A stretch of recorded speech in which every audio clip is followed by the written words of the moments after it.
ஆண்டவராகிய இயேசுவின் உன்னதமான நாமத்தில் அன்பானவர்களே, உங்களை வாழ்த்துகிறோம்.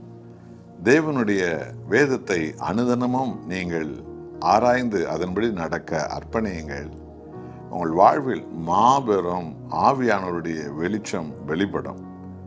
ஆண்டவருடைய வார்த்தைக்கு உங்களை ஒப்புக்கொடுக்கும் போது அடையாளங்களையும் அற்புதங்களையும் நீங்கள் பெற்றுக்கொள்வீர்கள். தேவ வார்த்தை ஒன்றுதான் நமது ஆத்மாவுக்கும் நமது ஆவிக்கும் உயிர்த்தெழுதலை அது கொடுக்கும். நீதிமொழியின் புஸ்தகம் 6ஆம் அதிகாரம் 23வது வசனத்தை வாசித்து பாருங்கள். ஆவியான தேவன் இப்படியாக நமக்கு சொல்லுகிறார்: கட்டளையே விளக்கு, வேதமே வெளிச்சம், போதக சிட்சையே ஜீவ வழி. ஹல்லேலூயா. ஆண்டவராகிய இயேசு கிறிஸ்து தன் அப்போஸ்தலர்களை தெரிந்து உலகமெங்கும் அனுப்பும்போது மத்தேயு 28ஆம் அதிகாரம் 19ஆம் வசனத்தை பாருங்கள். நான் உங்களுக்கு உபதேசித்த வார்த்தைகளை அவர்கள் கடைபிடிக்கும்படி அவர்களுக்கு போதியுங்கள் என்று கட்டளை கொடுத்தார். தேவனுடைய வார்த்தை கட்டளை. இதை செய், இதை செய்யாதே என்று தேவன் வேதத்தில் தான் தெரிந்து கொண்ட ஜனங்களுக்கு கட்டளை கொடுத்திருக்கிறார். அப்போஸ்தலர் 1 அதிகாரம் 1 வசனத்தில் பாருங்கள். தோயப்புலவே, இயேசுவானவரை குறித்து உனக்கு நான் எழுதுகிறேன் என்று சொல்லும் பொழுது ஆவியினால் அவர் கட்டளை கொடுத்தார் என்றுதான் அங்கு சொல்லப்பட்டிருக்கிறது. ஆண்டவராய் இயேசு கிறிஸ்துவனுடைய வார்த்தை என்பது அவர் நமக்கு தந்திருக்கிற கட்டளை. ஆகவே தேவனுடைய கட்டளையே நமது வேதம், அதுவே நமது வெளிச்சம், நமது ஆவிக்குரிய வெளிச்சம் தேவனுடைய வார்த்தை தான். இதைதான் 119ஆம் சங்கீதம் 105ஆம் வசனம் சொல்கிறது: உமது வார்த்தை பாதைக்கு வெளிச்சமும் பாதைக்கு தீபமாய் அது இருக்கிறது என்று சொல்லி. என் அன்பானவர்களே, தேவனுடைய வார்த்தை நமது வெளிச்சமா இருக்கிறது.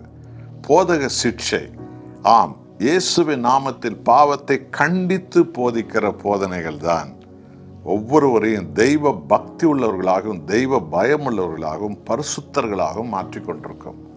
வெறுமனமே ஆசீர்வாதம் அபிஷேகம் என்று இந்த காலத்தில் பெருகிவிட்ட அப்படிப்பட்டதான போதனைகள் உங்களை தெய்வ பயத்துக்கு நேராய் அது ஒருபோதும் நடத்தாது.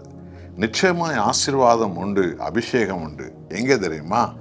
தெய்வ பயம் உள்ள இடத்துல தான் இவைகளெல்லாம் நிரம்பி வரும். ஆகவே போதக சிட்சை, ஆண்டவராக இயேசுவின் நாமத்தில் ஆவியானவர் பாவத்தை கண்டித்து உணர்த்தும் போதனை, அக்கிரமங்களை விட்டு விலகி வெளியே வா என்று கண்டித்து உணர்த்தும் அந்த போதனை இருக்கிறதே, அதுவே நமது வாழ்க்கையை சிட்சிக்கிறது. அது நம்மை மறுரூபப்படுத்துகிறது, அது புனிதப்படுத்துகிறது, புது பாத்திரமாக அது மாற்றுகிறது. கண்டிக்காத குடும்பங்களில் உள்ள பிள்ளைகள் எல்லோரும் ஊதாரிகளாய் போய்விடுவார்கள், தாறுமாறாய் போய்விடுவார்கள். நாம் பிள்ளைகளை நேசிக்கிறோம் என்பதின் விளைவு என்ன தெரியுமா? அவர்கள் தங்களை அறியாமலே செய்யும் தவறுகளை கண்டித்து உணர்த்த வேண்டும். அப்படிப்பட்ட பிள்ளைகள் தான் ஞானவான்களாக வருவார்கள். இதே போலதான் தேவனுடைய பிள்ளைகள் ஆண்டவராக இயேசுவின் வார்த்தையால் கண்டிக்கப்பட வேண்டும். அப்பொழுதுதான் அவர்கள் வாழ்க்கை சீர்திருத்தப்படும். அதற்காகத்தான் தேவன் நமக்கு இந்த வேதத்தை அவர் தந்திருக்கிறார். ஆகவே அவருடைய கட்டளை நமது விளக்கு, அவருடைய வேதமே நமது வெளிச்சம், ஆத்மாவின் வெளிச்சம், அது வாழ்வின் வெளிச்சம், அது உடல் பலத்தின் வெளிச்சம், அது பரலோகத்தின் வெளிச்சம்.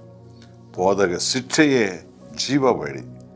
கிறிஸ்து இயேசுவை பின்பற்றுவது என்பது அவருடைய போதனையினால் நமது வாழ்வு, நமது உடல், ஆவி, ஆத்மா எல்லாமே சீர்திருத்தப்பட வேண்டும்.